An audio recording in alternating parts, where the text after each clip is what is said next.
नमस्कार। आप देख रहे हैं न्यूज़ एक्सप्लेनर। मैं आपके साथ आशु श्रीवास्तव। दोस्तों, मध्य पूर्व में ईरान और इज़राइल के बीच जो तनाव चल रहा है, उससे सिर्फ 2 देशों को नहीं बल्कि पूरी दुनिया की अर्थव्यवस्था को नुकसान पहुँचा है। हम ऐसा इसलिए कह रहे हैं क्योंकि भारत में पिछले कुछ समय से महँगाई है वो आसमान छू रही है। गैस सिलेंडर के दाम बढ़ गए हैं। जो लोग नॉर्मल बुकिंग करवा रहे हैं, उनको फिर भी मिल रहा है सिलेंडर, लेकिन जो लोग ब्लैक से सिलेंडर खरीद रहे हैं, उन्हें एक सिलेंडर के 3500 4,000 रुपए तक पे करने पड़ रहे हैं। जो लोग खुदरा यानी 1 किलो 2 किलो छोटे सिलेंडर में भरवाते थे, उन लोगों को 1 किलो सिलेंडर के कम से कम 400 से 500 रुपए खर्च करने पड़ रहे हैं।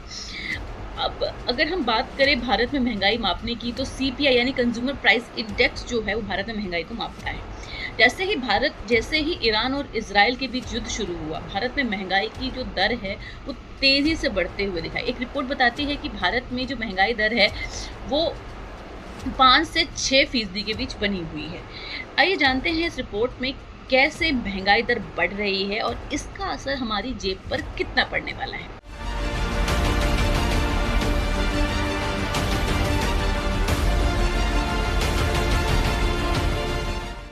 अगर हम बात भारत महंगाई की मापने को करें, तो भारत में जो महंगाई को मापने के लिए इस्तेमाल किया जाता है वो है कंज्यूमर प्राइस इंडेक्स। हाल के महीनों में भारत में जो महंगाई की दर है वो 5 से 6% के बीच बनी हुई है, लेकिन जैसे ही ईरान और इजराइल के बीच युद्ध के हालात बढ़े हैं, लगातार जो वहाँ का क्रूड ऑयल है उसको लेकर अनिश्चितता देखने को मिली है। रिपोर्ट के मुताबिक भारत जो अपनी ज़रूरत का 80 से 85% तक जो तेल है वो आयात करता है।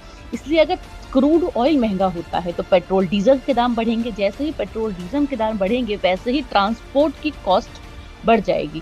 ट्रांसपोर्ट की कॉस्ट बढ़ते ही आम आदमी का जो रोजमर्रा का राशन है, दूध, सब्जी, पानी, यहाँ तक कि बिजली भी महंगी हो जाएगी। बात करते हैं कैसे। दरअसल जब पेट्रोल डीजल महंगा होगा तो आपका जो रोजमर्रा का किराया है, चाहे वो ई रिक्शा का हो, चाहे वो ऑटो हो, चाहे वो कार हो, चाहे वो आपकी बाइक हो, जैसे ही पेट्रोल डीजल के दाम बढ़ेंगे, आपका ऑफिस आने जाने का किराया महंगा हो जाएगा। कैब और ऑटो का किराया महंगा हो जाएगा। ट्रांसपोर्ट के महंगा होने से जो सब्जियां, फल, दूध जो ट्रांसपोर्ट किया जाता है ग्रामीण क्षेत्रों से और दूर दराज के इलाकों से शहरी इलाकों में, वो कॉस्ट जो है वो बढ़ जाएगी। जैसे ही महंगाई बढ़ेगी, इसका जो असर है वो हमारी ईएमआई और होम लोन्स, पर्सनल लोन्स पर भी पड़ सकता है। अगर महंगाई बढ़ती है तो भारतीय रिजर्व बैंक अपनी ब्याज दरों को बढ़ा सकता है, जिससे आपकी ईएमआई भी बढ़ सकती है। साथ ही साथ जैसे ही महंगाई बढ़ेगी तो कंपनियों पर भी खर्च का जो है दबाव बढ़ेगा, जिससे सैलरी की ग्रोथ जो है धीमी हो जाएगी। जो नई नौकरियों के अवसर हैं वो कम हो जाएंगे, क्योंकि कंपनियां जो हैं वो कम पैसों पर ज्यादा काम करवाने वाले लोगों को ही रखने का वो करेगी, ताकि उसका काम भी हो जाए, उसको ज्यादा पेमेंट भी ना करना पड़े। साथ ही साथ जब ये महंगाई बढ़ेगी तो इसका असर हमारी सेविंग्स पर भी पड़ेगा। आम आदमी ने जो अपनी बचत को संभाल के रखा हुआ था, उसकी असली वैल्यू कम हो जाएगी। यानी जो चीज पहले आपको 1 लाख रुपए में मिल रही थी, अब वो आपको सीधा 1.5 से 1,80,000 में मिलेगी। यानी जो आपकी सेविंग्स हैं वो ऑटोमेटिकली कम हो जाएगी। जो एक रिपोर्ट है वो रिपोर्ट बताती है कि अगर ईरान और इजराइल के बीच तनाव लंबा चलता है तो पूरी ग्लोबल सप्लाई चेन है क्रूड ऑयल की और गैस की, उस पर असर पड़े और भारत में जो महंगाई का ग्राफ है वो और तेजी से ऊपर आएगा। आम आदमी जेब पर इस महंगाई का असर पड़ेगा। जब पेट्रोल डीजल के दाम बढ़ेंगे तो हमारी सेविंग्स में जो पैसे रखे हुए हैं उसकी जो कीमत है, वैल्यू है, वो भी कम हो जाएगी। लेकिन आरबीआई और भारत सरकार चाहें तो भारत में महंगाई की जो दर बढ़ रही है उसे समय रहते कंट्रोल कर सकते हैं। अब सरकार करे ना करे, सरकार कब करेगी, कब स्टेप उठाएगी, इस पे हमारा जोर नहीं है। लेकिन आम आदमी होने के नाते जो महंगाई बढ़ रही है उस स्थिति में हमें कुछ चीज़ों का ध्यान रखना होगा। सबसे पहले हमें बजट प्लान करना होगा। हम 1 महीने में कितना खर्च कर रहे हैं, कैसे खर्च कर रहे हैं, इन सबको एक बजट के साथ खर्च करना होगा।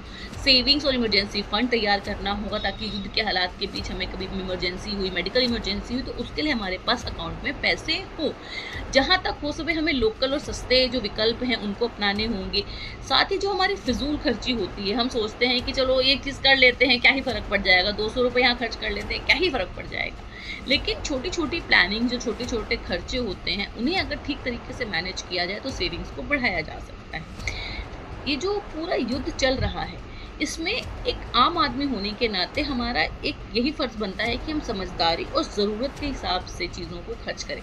अगर आपको एक्सपेरिमेंट पसंद आया हो तो न्यूज़ स्नूप को सब्सक्राइब कीजिए और ये वीडियो हर एक आदमी तक पहुँचाइए, क्योंकि ईरान-इज़राइल युद्ध का जो असर है वो हम सबकी जेब पर पड़ रहा है।